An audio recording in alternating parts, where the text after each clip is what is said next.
Okay, so I've got a little time off in between WebEx meetings here, so I'm going to try and make this quick and do a straight razor hone, full progression using all synthetic stones, starting with a Chosera 1K. This actually isn't the Chosera line, this is a professional line that came out later after they reformulated, changed their packaging. Probably just made a little bit more of a lean process, removing some process steps and materials. However, this is a 1K stone made by Naniwa. It's a professional line.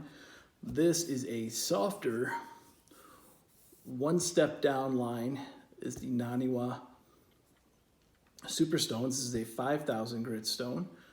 When it comes to straight razors, these are fine. Comes to knives, this could be dependent on your skill level. They are softer and therefore you can't have a real heavy hand, and if you're free hand sharpening knives, it's real easy to get heavy handed. So you gotta have a little bit higher skill to use these super stones, and I think that's why people don't necessarily like them as much as the Choseras, outside of these are faster cutting and frankly just a little bit better stone. These work great. I love these for straight razors especially. But you know, just the caveat.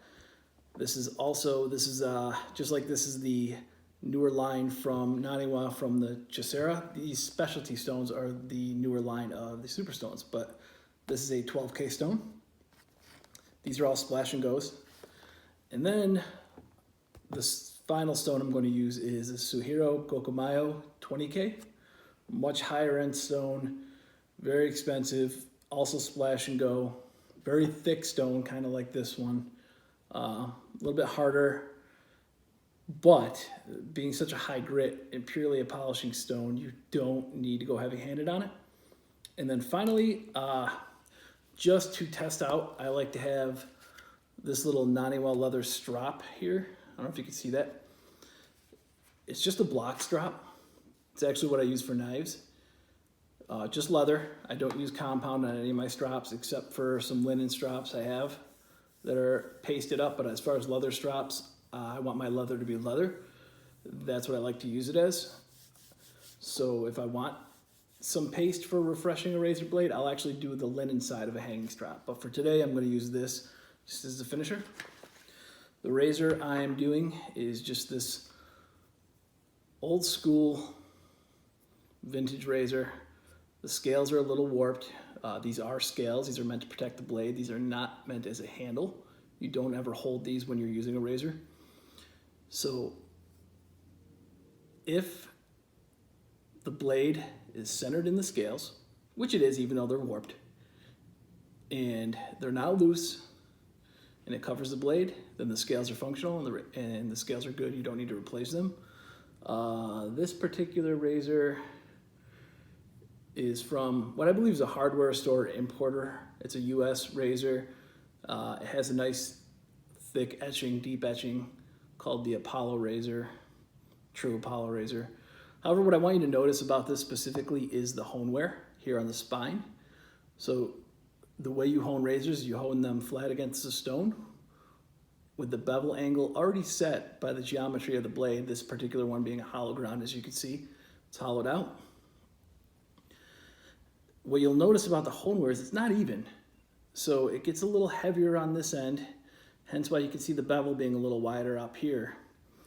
And as it goes towards the heel, it gets thinner, which means this tells me somebody was a little heavy-handed when they were honing it originally and putting a lot more pressure on the edge of the stone, or on the edge of the razor. So what I'm going to do is I'm going to use electrical tape because I want an even bevel. So I'm going to tape the edge of this so that it provides a little bit of spacing. It's not going to change the hone wear. It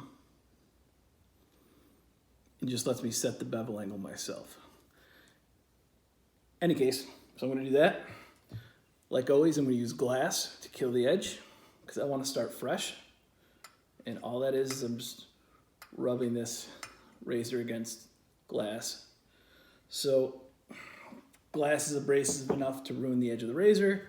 It shouldn't be shaving hair anymore, which it's not, as you can see. Brushing it, all you're hearing is scraping. So here we go. Fresh bevel on the 1K.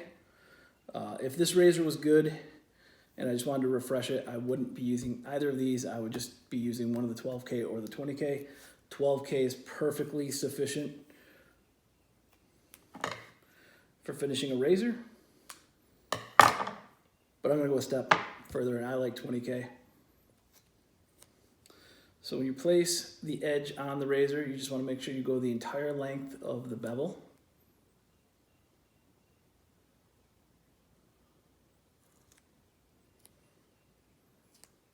Try to get it centered. For hollow grinds, it doesn't matter if you center it perfectly. For a wedge, it will matter because that's going to set your angle. Whereas this is really just giving me a little cushion and a little bit extra angle to kind of offset the hone wear a little bit. So here we go. By the way, this is what I consider a starter razor. This is perfectly good for shaving. Check the edge out using a loop, jeweler's loop. The edge is good as far as there's no micro chipping. There's no repair work that needs to be done, which if I'm doing repair work, I'm gonna go a stone lower than this, 800. Rarely do I go anything more than that. If it's really heavy chips, I'll go to a diamond plate. So here we go, these are splashing stones. So I don't use a sink bridge. I know guys, a lot of times the knife community have a sink bridge and a big old Tupperware container and they like to splash it. I just don't need that much water. I'm not removing that much material for a razor, so I'm not gonna get that much swarf and build up.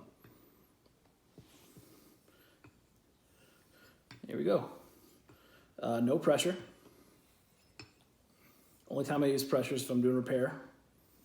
This edge, like I said, is good, so I don't need to repair it. I generally hone one-handed. Always flip the edge so that the edge comes up and back over. You know, can't go the opposite way, obviously.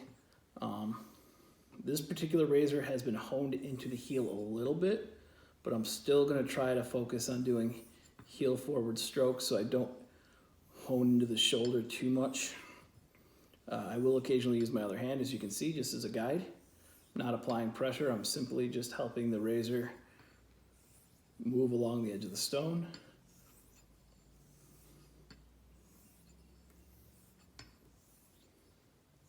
Using X strokes, meaning I'm not doing back and forth bread knifing strokes,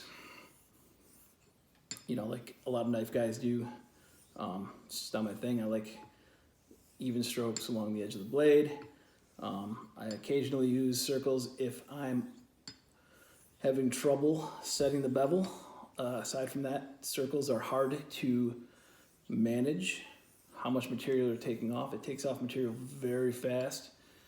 It's a very aggressive honing technique where if you're not experienced, I don't recommend using circles because you just can't keep track of how much pressure you're applying during the circles, you know, how much material you're removing from the edge, which is what we're doing. We're removing material, we're removing scratch patterns. You know, guys count strokes. I don't count strokes. I just make sure that every time I go up one side of the edge, I go up the other. Just to make sure that I'm evenly hitting both sides of the bevel, both sides of the razor. Making sure that I'm getting the entire length of the edge all the way from heel, all the way from tip. The tip on this one is a little rounded, meaning probably because they went a little heavy-handed. So they probably were honing this sometime in the past and just couldn't get the entire edge sharp enough because they weren't using like a rolling stroke, or they simply weren't using good enough edge strokes. So they just bared down on the razor and, you know, really kind of got that edge to make sure they got it. And unfortunately, that causes uneven hone wear, and using pressure is not the greatest idea for anything when it comes to razors, especially because you're not removing a lot of material. These are very thin. They're not a knife. You're using like a 15 degree to 17 degree angle on most of these that are already set up by the grind of the razor. you know, because they're intended to shave, they're not intended to cut. And what I mean by that is you see guys doing these videos where they slice a piece of paper down the middle using a slicing stroke, or they're taking it and they're dragging it and they're doing drag cuts and all that fun stuff with knives. Razor, you just want to drag and cut the hair. And actually, holy crap, this is actually already popping hairs after a few minutes, so not evenly, but that just goes to show you how good of a stone this 1K professional Chosera, whatever you want to call it, stone is, and how aggressive a cutter it is, that I can already getting it to cut hairs, and not down the length of the blade, but at least on portions of the blade. So when I know my bevel is set is when I can pop hairs off the 1K stone at the base of the hair evenly down the entire length of the blade. That means anywhere on the length of the blade, the heel, anywhere I touch, all the way from heel all the way to the tip, it's going to pop hairs on my arm. It's not going to split hairs. That'll be at the end.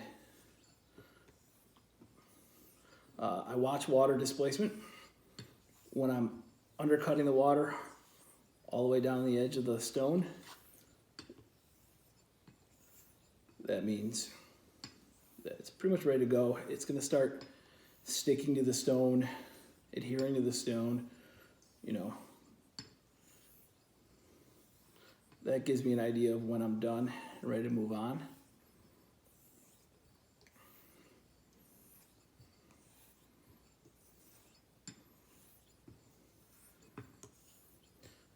Once again, I'm not applying any pressure. I'm just dragging the blade across the stone.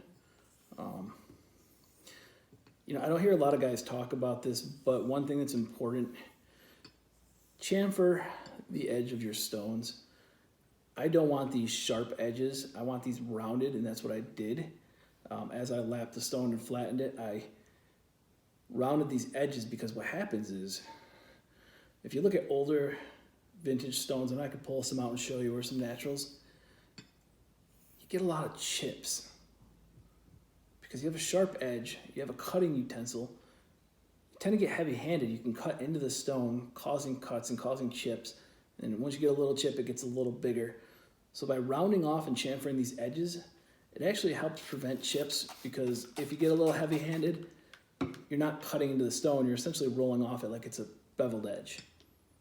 So that's why I do that. That's why it's important for, you know, maintaining the life of your stones. And you should never, if you're using just stones for straight razors, you should never go through an entire stone. And these things should last you well beyond your lifetime. I lap them, I'd say probably every 25 or 30 razors, just to make sure it's flat. This one may or may not be perfectly flat, but it is soft enough to have some forgiving nature. It's not super hard like the Shapton glass stones. You know, I'm doing a loose progression here where I feel comfortable that I can get the scratch marks from this 1K removed by going to the 5K Super Stone, but you can use more, you can use less stones. I make jumps of a couple thousand grits. I have a 3,000 stone I could use after this, and then the 5,000, and then the 8,000, and then the 12,000. That's if I want to be real precise and real super keen on my edges. But you know, the fact is, these are meant to shave. They're not meant to look good under a microscope. So as long as I can get it good enough to where I can comfortably shave with it, that is what I'm looking for. That's what I want. And it doesn't need to be perfect, especially not on this. This is what like I said, I call a starter razor for somebody. It's a great test razor for trying out new stones for me. This is a razor that I would sell probably for about $30, $40, just me personally, about what I paid for it. You know, it's not a super, you know, great collector's item. It's got some hone wear, but it functions. It does have a little rust in between here, which I can get that out with a fiberglass pen. I'm not concerned about it right now. you know, the scales are fine, so I don't feel I need to remove them and, you know, do full-on restoration work. If it was a collector's item, I might do that. I might replace the scales. But for this guy, this is a tool meant for shaving, so I'm going to treat it as such. You know, it goes without saying, these are sharp. Careful what you're doing. You know, don't be afraid to go slow and take your time. Get nice even strokes, because you don't want to cut yourself.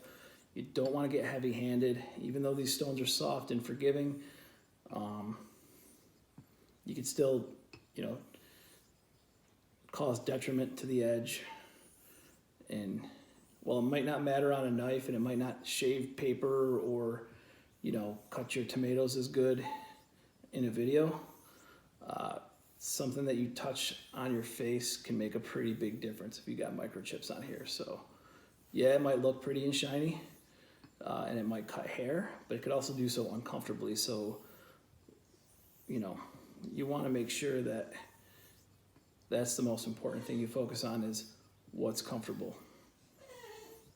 Sorry, that's my dog in the background. He's locked in his crate right now because he is older and having issues. So I apologize if you hear him barking in the background.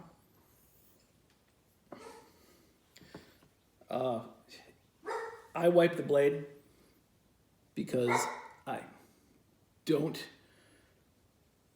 want a lot of hair to get on the stone because it's going to clog it up. I don't know if you can see this, but I'll try to get it in camera.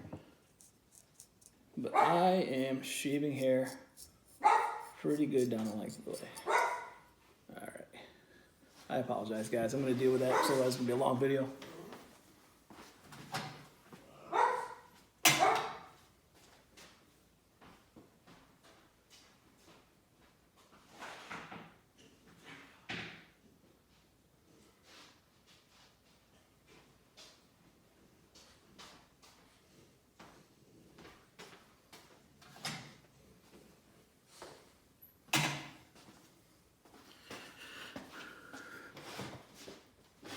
Short delay there. I'll try to cut that out if I can, but I don't have great editing skills.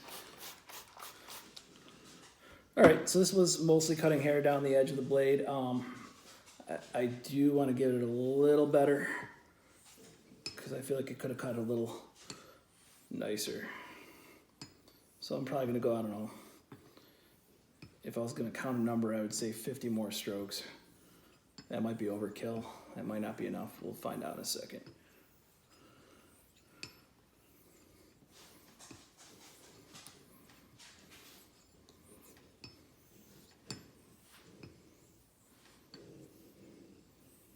He is a bulldog, so you could probably hear him snorting in the background.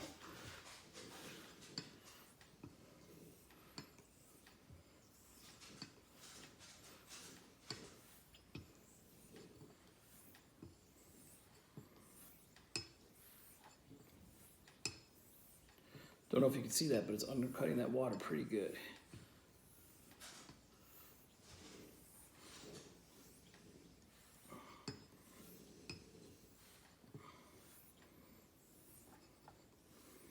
I really think these, and I don't claim one stone to be better than the next, but I do think these Naniwa stones, especially the professional and Chosera line, they will polish well beyond their grit level.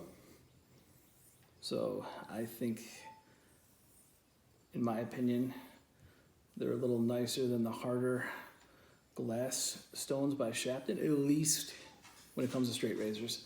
The Shapton stones are great for knives because you can use a little more pressure with a knife. But I mean, I have them. They work great. People love them. I just prefer the Naniwas. Personal preference, that's all. I'll make a video using the Shaptons as well to show they do just as good of a job as the Naniwas. You just have to be careful with your technique, that's all. I mean, Kings do a great job. There's a lot of stones out there. I mean, you don't need to be super picky. It's just that these Splash and Goes happen to be really easy to use, and they're a great quality made stone. I mean, they are a little expensive. Okay, so I need to focus on the heel a little bit more here. So I'm probably not hitting the heel enough. So I'm gonna do some back and forth.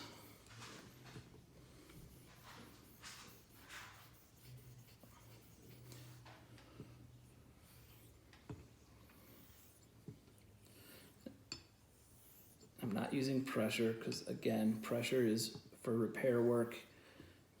You're gonna find that you're gonna wind up honing into the shoulder if you do pressure.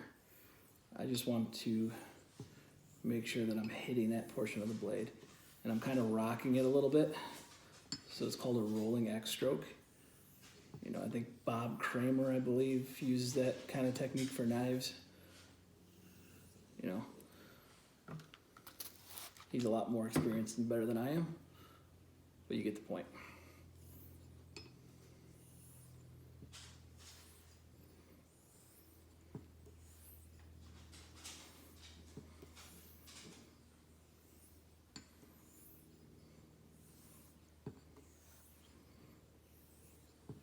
I'm really just making sure that I get that whole edge of the blade, and I'm focusing a little more on the heel right now because that's the part that wasn't cutting as nice when I tested it.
It's really the hardest part about bevel setting is making sure that you evenly get the whole edge.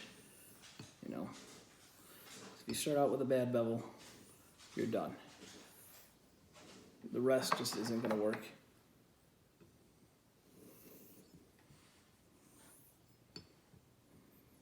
So unfortunately what I'm seeing is that because of the uneven hone wear, if I keep going to get that heel the way that I want it, it's going to hone into the shoulder. So I'm going to make a call and say that while not perfect, it's good enough because I can shave hair with it down the length, even through the heel. And I don't want to go any more because I'm going to get like a little spike here in the heel from holding into the shoulder, and I don't want that. I'd much rather just not have it be perfectly done at this edge of the blade and have 99% of the rest of the blade be good. So I do only have one of these stone holders, so I'm going to switch that stone out when I'm done here. That was the longest portion of this process. The rest goes much faster because now I'm polishing. Now I'm just refining that edge. And these stones, these higher grit stones, they don't need a lot of time on them.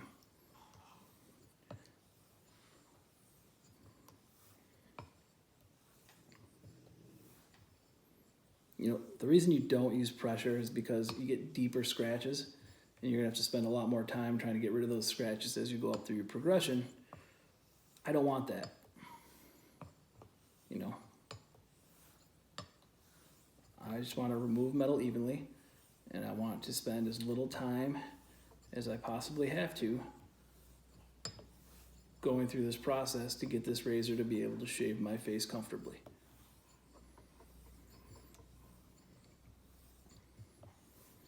And this is already polishing up real nice. It's already displacing water, you know.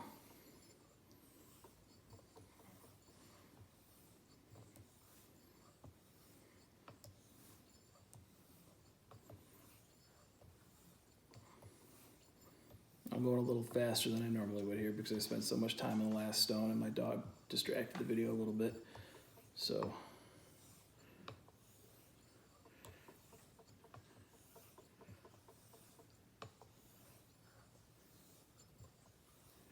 while 5000 grit is considered a very fine polisher for knives, it is a middle of the road for razors.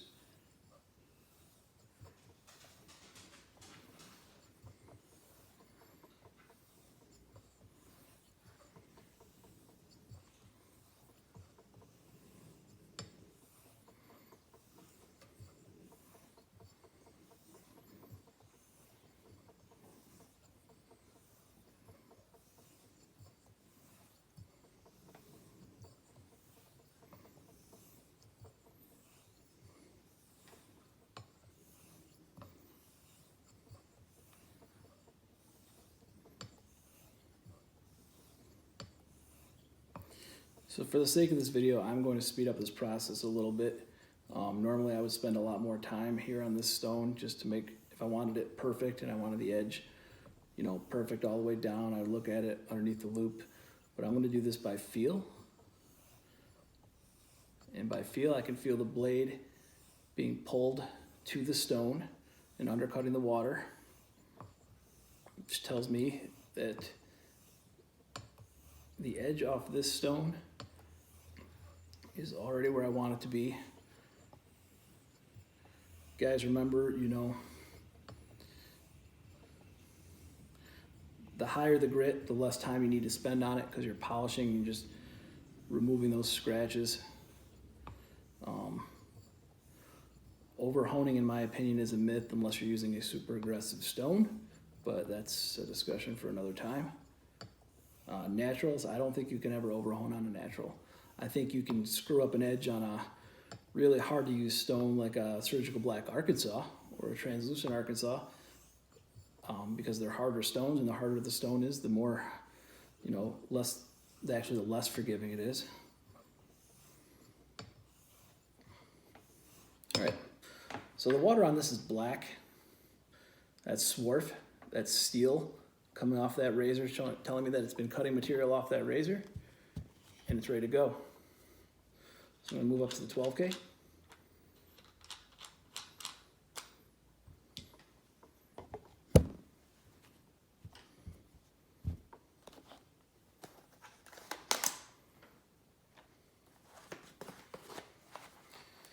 The thing I don't like about these specialty stones as opposed to the super stones is they're much thinner. I believe they're 10 millimeters as opposed to 20 millimeters of the older stones. I can't confirm that, I'm not actually sure, but that's just what I've read. I could be wrong.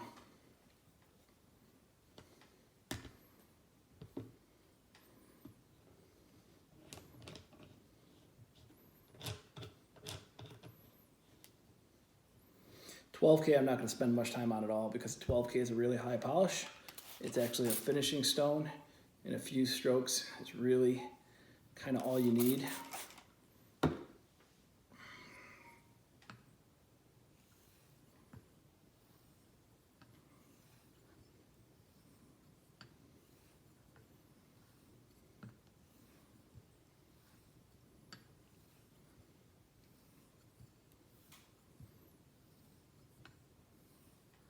Again, I'm just kind of focused on the heel a little bit more because of the hone wear, making sure that I actually hit that heel of the razor. That doesn't mean that I'm putting pressure on it, that just means that I'm rolling the edge to make sure that the edge is making contact, still using the weight of the blade.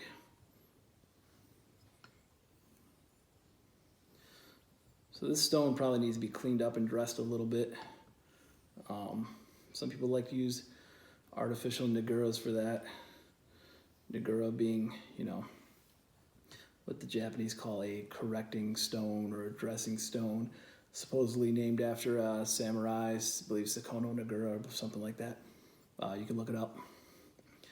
Nagura is just a rubbing stone that, for natural stones, is intended to create a slurry.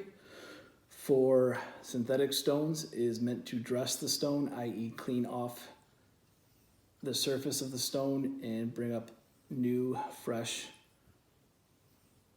abrasive particles.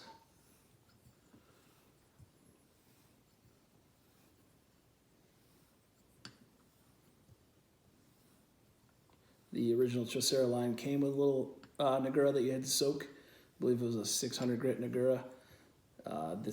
The Gokumyo there does come with its own 400 grit Nagura. I never use it. Or at least I haven't yet. It's, you know, it's a high price point for that stone. I'm ready to move on to the next one, actually. So it's a high price point for this stone. A lot of it is the packaging and the presentation and, you know, of course, the quality. So if you open it up, this really thick cardboard box, you get another cardboard box. The dressing stone is in the top. It's called a dual stone, but I don't believe it's actually two-sided. I think it's just a 400 grit stone. Comes with its own rubber base. I use the back side of the stone because I like to keep the stamp. And it's a molded stone, so it's all the same material all the way through. So you don't, unlike the glass stones, you can't use the backside. On these stones that are, you know, solid molded, you can if you lap it. So this is the 20K, also splash and go. I don't need to spend a lot of time on this stone.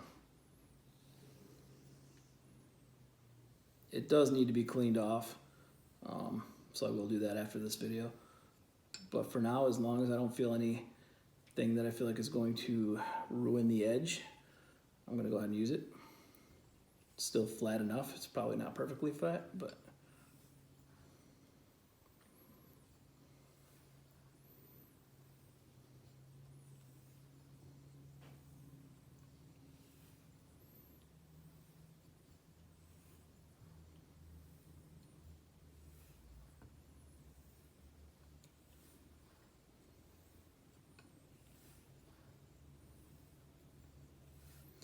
the thing to remember is if you're using tape to hone a razor, then if you ever refresh the edge, like the edge starts tugging on your face, you want to go back to your finishing stone, you need to use tape again to make sure you're hitting the apex of the bevel and the actual cutting edge. If not, you're changing your angle and you're not necessarily hitting the portion of the edge that you need to be.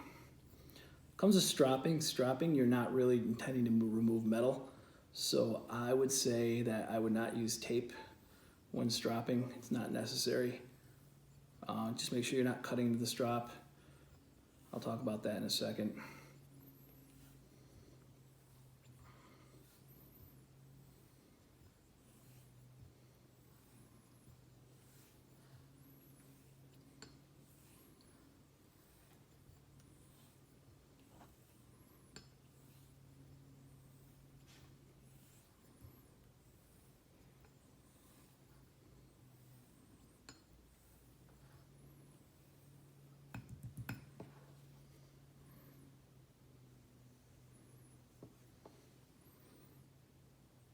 Pretty high polish there, just off a stone.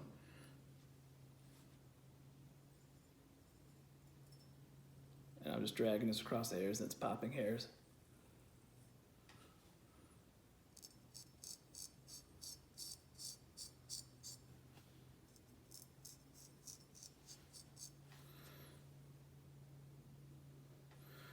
All right. I'm gonna say this one's not perfect, but for the sake of this video, I'm gonna move on. Chances are I'm gonna test it later and I'm gonna have to retry it just because I didn't spend enough time as I normally would. But we'll see what happens. I mean, it's good enough to shave with, I can tell you that. It's just probably not perfect. So the Naniwas. Natural strop. I believe they run about $35 in the US. It's just a balsa wood with a piece of leather attached to it, and on the back is a felt side. I'm not sure if this is meant to prevent the stone or the strop from moving, or if this is meant as a fabric strop, so I don't use it as a fabric strop. But when I'm stropping, I just give it a quick hand rub to kind of clean off the surface a little bit.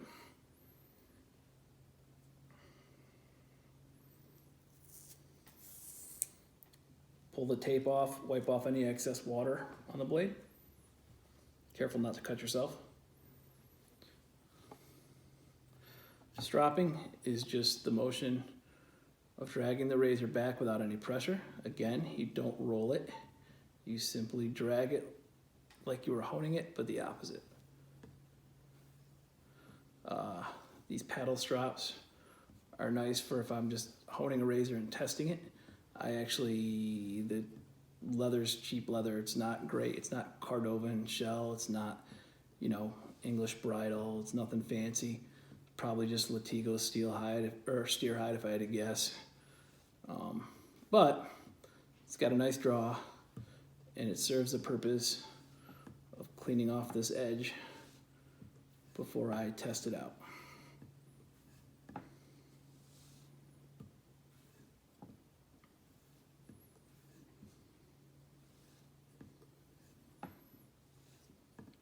A strop will roll the edge of the razor, so be careful. Make sure you're using good stropping technique.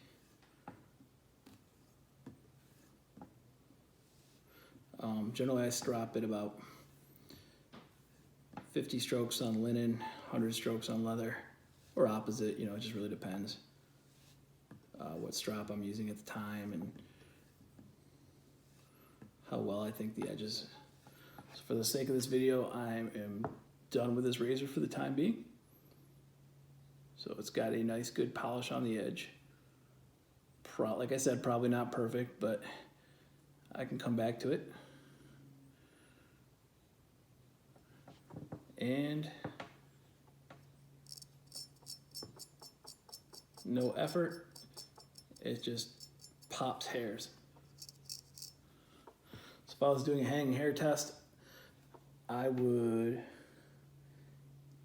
take a piece of hair. You're probably not going to be able to see this in the video because it won't be in focus.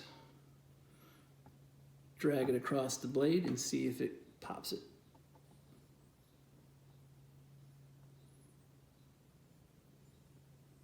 And actually this is violining, which means that as I drag the hair, I'm not trying to put pressure on the hair or anything. I just want it to cut naturally. I can make it cut if I wanted to, but that's not the intent of this. So it's just violining, meaning it's making noise like I'm rubbing a bow against a violin string. So if I strop it a little more, I might get to be able to pop better. Chances are I just didn't spend enough time in the mid-work and I'd have to go back and fix it. But it gives you a general idea on how to do this, the steps that you go through as you progress, the logic behind it as you're progressing what you're doing. And again, this is intended for beginners. There's better videos out there for better technique and how to do it. Perhaps I'll show a full progression here soon where I go through and make sure that everything is perfect on the razor. And I'll just take a full 45 minutes or whatever I would normally take if it was, let's say, a heavier wedge razor, heavier wedge grind. Yeah, I'm going to say this one's good for now. I might want it a little better, but it's really just meant for testing out stones and shaving with. And I guarantee this will shave right now. So, all right, that's it.